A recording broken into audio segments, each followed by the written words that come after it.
అనేక పోరాటాల మధ్య తెలంగాణ రాష్ట్రాన్ని సాధించుకున్నాం. తెలంగాణ వచ్చి జూన్ 2కు 10 సంవత్సరాలు పూర్తవుతుంది. దశాబ్ది ఉత్సవాలు కూడా జరుపుకుంటున్నాం. అయితే ఈ 10 సంవత్సరాలలో తెలంగాణ ఎలాంటి అభివృద్ధి జరిగింది, దీనిపై మనతో మాట్లాడడానికి Nizamabad rural MLA RTC chairman Balaji Govardhan గారు ఉన్నారు.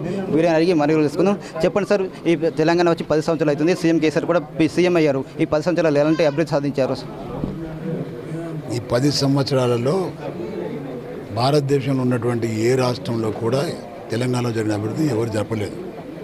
సంక్షేమ పథకాలు కానీ, అభివృద్ధి కార్యక్రమాలు కానీ, సాగునీరు కానీ, త్రాగునీరు కానీ, ఇవన్నీ కూడా చేసిన ఘనత కేవలం కేసీఆర్ గారు దక్కింది. ఈరోజు మనం బాగా పనిచేస్తున్నాం. మేము ముఖ్యమంత్రి గారి నాయకత్వంలో బాగా పనిచేస్తున్నాం. ఈ పని చేసినటువంటి ప్రజలకు తెలియాల్సిన అవసరం చాలా ఉంది. ఆ సందర్భంగానే దశాబ్ది ఉత్సవాలు చేస్తున్నారు. ముఖ్యమంత్రి గారి ఆదేశం మేరకు 10 రోజులు ఏవైతే కార్యక్రమాలు ఇచ్చారో ముఖ్యమంత్రి గారు దాన్ని తూచా తప్పకుండా అమలు చేసే బాధ్యత మాపై ఉంది. ప్రజల్ని ఇన్వాల్వ్ చేసే దానిలో ఈ యొక్క కార్యక్రమాలు సక్సెస్ఫుల్ చేయాలనేదే మా ఉద్దేశం. దాదాపుగా ప్రతి కాన్స్టిట్యూన్సీలో వందలాది కోట్ల రూపాయలు డెవలప్మెంట్కి వచ్చేసి జరిగింది. వందలాది కోట్ల రూపాయలు రైతు బంధు, ఉచిత కరెంటు, అదేవిధంగా కళ్యాణ లక్ష్మి చెక్కులు, సీఎం రిలీఫ్ ఫండ్, పెన్షన్లు విపరీతంగా ఇచ్చినటువంటి ఘనత కేవలం కేసీఆర్ గారికి దక్కింది. ఇవన్నీ కూడా చెప్పుకోవాలి. మేము చెప్పుకుంది ఎవరు తెలియదు కాబట్టి చెప్పుకోవడానికే మాకున్నటువంటి అవకాశం. రెండవది, పేద పిల్లలు ఎవరుతున్నారో ఎస్టీలు, ఎస్సీలు, బీసీలు, మైనారిటీలు పిల్లలు మంచి విద్య, క్వాలిటీ విద్య నేర్చుకోవడానికి 1000 రెసిడెన్షియల్ స్కూల్ కూడా నిర్మాణం చేయడం జరిగింది. వాటిల్లో దాదాపు 6 లక్షల మంది పిల్లలు చదువుకుంటున్నారు. 6 లక్షల మంది పిల్లలకు ప్రతి పిల్లవాడికి ప్రతి ఏటా 1,20,000 రూపాయలు ఖర్చు పెడుతున్నాడు ముఖ్యమంత్రి గారు. కొన్ని కోట్లాది రూపాయలు చదువు కోసం పెడుతున్నాడు. కొన్ని కోట్లాది రూపాయలు పెళ్లి చేసుకున్నటువంటి పిల్ల తల్లిదండ్రులకు ఇస్తున్నాడు. కొన్ని కోట్లాది రూపాయలు పెన్షన్లు ఇస్తున్నాడు.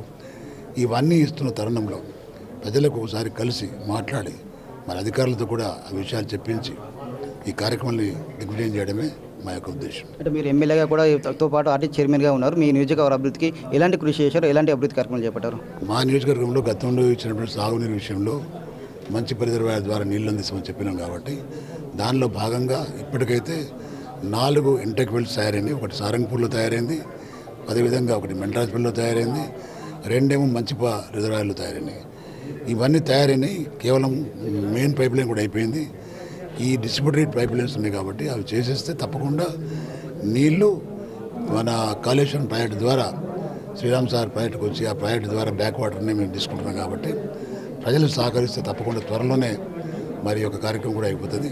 కొన్ని వందలాది కోట్ల రూపాయలు దీన్ని మంజూరు చేయడం జరిగింది. అదేవిధంగా సబ్సిడీలు ఇచ్చినాం, మేము దేవాలయాలు కట్టించినాం, మనం రోడ్లు వేసినాం, మనం డబుల్ రోడ్లు. ఈ విధంగా కొన్ని కోట్ల రూపాయల యొక్క డెవలప్మెంట్ జరిగింది.